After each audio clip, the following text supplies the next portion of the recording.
Hi, and welcome to the webinar on sales and marketing alignment. We're going to go through a couple of main areas on aligning sales and marketing. But first, we thought we'd look at why. Why is sales and marketing alignment important in automotive and motorsport? Well, the purpose of aligning sales and marketing is to increase revenue and lead generation. Automotive and motorsport companies that commit to a collaborative relationship between sales and marketing do well. In 2010, organizations with good alignment achieved 27% faster 3-year profit growth and closed 38% more deals. It's important to agree what a quality lead looks like, and this normally starts by identifying your ideal buyer profiles and personas. A buyer profile is similar to a buyer persona, but for a business, not just a person. To research the buyer profiles and personas, you could use surveys, interview existing customers, and use content offers behind landing pages. Try to analyze the information you already have on your existing customers. Try to find the customers who buy the most and create buyer personas and buyer profiles based upon their characteristics. Come up with a list of 10 people per persona. When interviewing, avoid asking yes or no questions. Ask open-ended questions in one-on-one interviews to find out new things about your ideal clients and find new ways to attract more of them. Your ideal companies and personas research should also include the buyer's journey. This will help you understand how your ideal clients make decisions to purchase your products and services, which typically follows a 3-step process. The first step is awareness, where buyers identify a challenge they're experiencing or an opportunity they want to pursue. The questions to ask are: how do buyers describe their goals or challenges?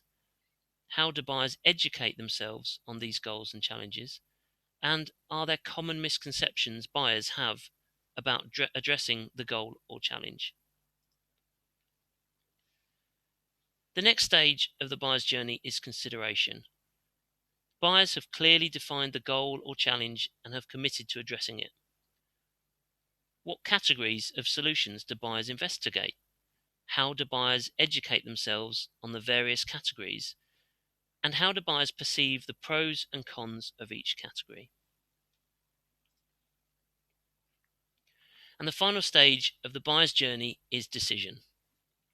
Buyers have already decided on a solution category and one that best meets their needs. When buyers investigate your company's offering, what do they like about it compared to alternatives?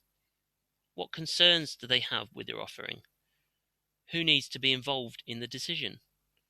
Outside of purchasing, buyers need to make additional preparations, such as implementation plans or training strategies. Do these need to be considered?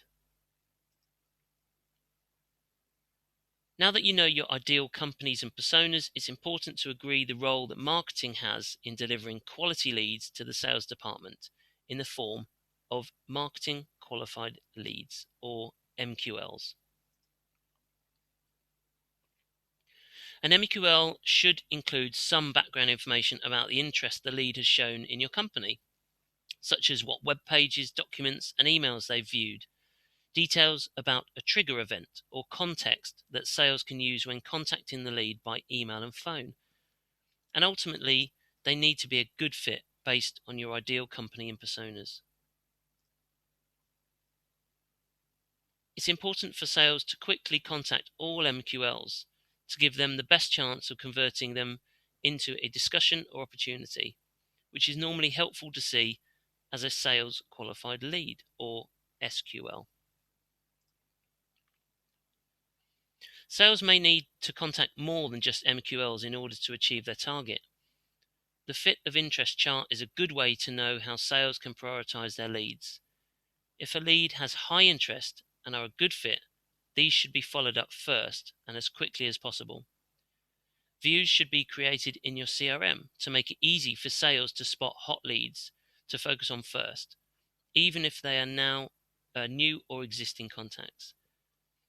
This will make sure no contacts ever get missed or forgotten. You may want to create a service level agreement to define the responsibilities that marketing has to attract and create MQLs, and that sales has to contact MQLs and convert them into SQLs, sales and repeat business. Include figures and dates so you have real benchmarks to measure against. Having an SLA will help to focus both departments on common goals and will be helpful to review during regular meetings to make sure you're on track or brainstorming new ideas.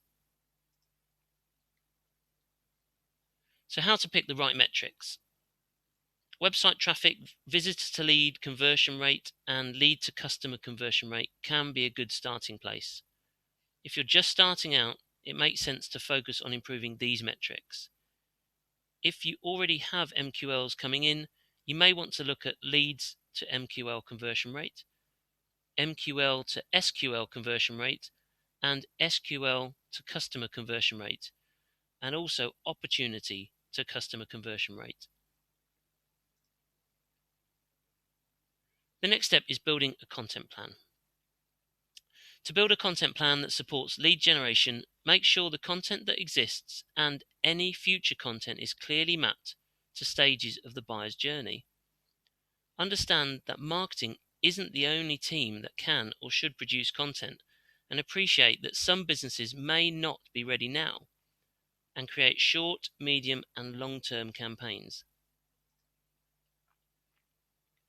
Let's look at the 4 pillars that support lead gen and sales.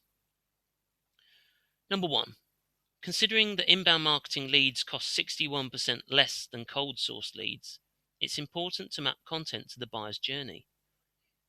As sales reps create 40% of an organization's content, despite the fact that most businesses think it's less than 10%, you should collaborate on content creation. Number 3, the third step, is to build nurturing campaigns, because effective lead nurturing generates 50% more sales ready leads at a third of the cost. And lastly, number 4, develop connect strategies, because using the right content at the right time can help businesses win 33% more of their lost deals. Next, it's important to consider your sales process alongside the buyer's journey, as the process of turning strangers into customers can easily be aligned to the buyer's journey of awareness, consideration, decision. Gather all of your content. Consider exactly what your prospects are researching and where they're looking for info. Consider the format of the supporting content for each buyer's journey stage, and consider the terminology you should use. Here we have some examples of types of content to use at each stage, such as educational content at the awareness stage, comparison white papers at the consideration stage, and case studies at the decision stage. In the average company, sales actually creates the most content, with marketing next. If the content that's used to close deals, 61% is created by the sales team, and because sales don't pass info on to marketing, they end up creating content on their own. It's important to use a system that centrally stores all content, so it's easily accessible by marketing and sales for updating, creating new, and ultimately sharing online and with sales leads. The right system will also allow sales to track the individual people that view documents, down to the level of knowing what pages they viewed and for how long. This level of granularity gives sales reasons to contact prospects with real context to make sure they give the right advice based on interest. Effective lead nurturing activity is a central part of educating prospects as they go through their buyer's journey, whilst helping you move leads through your sales acquisition funnel. Lead nurturing is an important part of the sales development process to get leads to the point where they eventually become paying customers. The lead nurturing process typically goes through 4 stages. educate, inform, engage, and convert. Allowing sales to use the right content is a key part to enabling sales reps to succeed. It's important to note that only 9% of marketing content gets used more than 5 times. 68% of companies have 5 or more storage repositories, and reps are unhappy with marketing content and now create 40% of all enterprise content.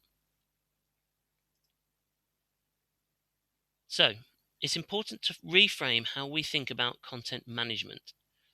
The average employee overlooks 270 pieces of company content. Incorporate reps into content creation. Reps actually already create over 40% of a company's content. So solicit regular rep feedback. And rep created content is used in 61% of won deals. And provide insights into which content is best by using software that tracks the performance of sales emails, documents, and even calls to get a full picture of sales performance. So the key takeaways are, despite massive growth in both sales and marketing professions, as well as efforts to align them, few organizations are actually aligned well. Strong sales and marketing alignment drives better results faster. Well-aligned teams see 27% higher profit growth and win 38% more deals. Most companies see sales and marketing alignment as simply aligning one organization's goals to another, or just creating an SLA. Instead, the best companies define and document target buyers together, define lead stages and create a process for handling leads, set marketing goals tied to sales, and build a content plan that supports lead generation and the sales process. Thanks for watching. We're a sales agency with a combined 50 years experience selling for automotive motorsport companies. We provide an outsourced sales team or train sales teams to accelerate revenue and improve efficiency and productivity. Find out more at www.thetreegroup.co.uk/sales. Thank you.